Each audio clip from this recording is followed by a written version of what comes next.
Bueno, inda que o consumo de alcohol entre os adolescentes caeu a mínimos históricos, ben o sabedes, séguense facendo botellóns, E moito ollo porque é verdade que inda así o alcohol segue sendo a sustancia máis consumida entre os máis novos, sobre todo entre os mozos de 14 e 18 anos. Estamos vendo que as cifras, inda que caeron abondo nos últimos anos, mirade para aí, no 2025, o 73,9% dos adolescentes din que consumiron alcohol algunha vez na súa vida. E non só iso, senón que o 51,8% dos adolescentes din que consumiron alcohol no último mes. Por iso é tan importante que os máis novos se den de conta das consecuencias que ten consumir sustancias como, por exemplo, o alcohol. E por iso tamén Martín, que é policía local de Santiago, ve fundamental impartir charlas nas escolas para que os mozos se conciencien. Charlas para que se conciencien os máis novos, pero tamén os seus pais, Por iso hoxe estivemos nunha desas charlas e mirade porque é máis que interesante e imprescindible. Martín, cales son os obxectivos deste tipo de programas, de charlas? Información para previr esas actitudes cívicas, infraccións xa sean penais ou administrativas, e no último caso consecuencias que en moitos casos son irreversibles. De eso se trata, que sexan conscientes desa realidade que hai da cara B da noite, por así decirlo. O principal alumnado destinado son o de primeiro bacharelato, son alumnos de 16, 17 anos.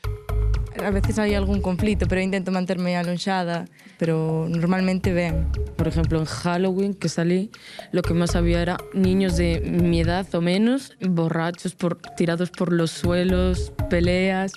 Estas charlas sí que consideramos que son moi necesarias.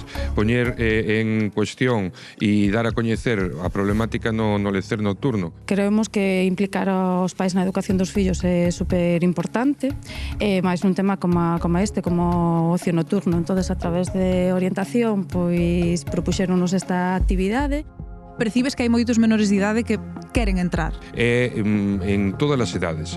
A mellor, chamanos máis a atención cando trátase de menores de idade. En Santiago hai un control moi riguroso. Non sei se percibistes algún tipo de problema derivado dese ocio nocturno? Sí, sobre todo o problema das fotos, que moitas veces gravan e despois difunden. Os pais estaban un pouco máis pola labor de estar preocupados sobre o ocio nocturno dos seus fillos, e os rapaces están un pouco preocupados salir, pasalo ben e que esa noite non acabe mal. Eu incido especialmente no tema de que os derivados do consumo do alcohol, xa sean intoxicacións etílicas ou a últimas horas da madrugada, sobre todo as peleas. Era algo consciente, pero isto fíxome abrir máis os ollos todavía, decir, vale, hai máis peligros dos que realmente coñecemos. A ver, todos fomos xóvenes e todos salimos de noite. Pero os meus saliron a min, non lles gusta salir de noite. Credes que é fácil nas vosas idades acceder ao alcohol? Sí. Hoy en día vas por Santiago y cualquier tienda no te piden el DNI, te venden ya el alcohol. Te dicen cuál quieres y te lo dan. E a xente non é consciente realmente do que fai comprando o alcohol aos menores e así.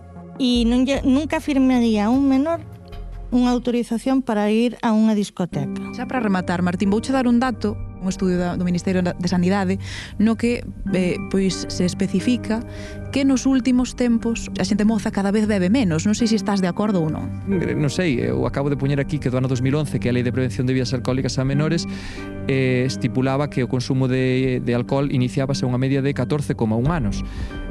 Según teño entendido, esa idade incluso se baixou, pero bueno, se é así, celebrámoslo, claro.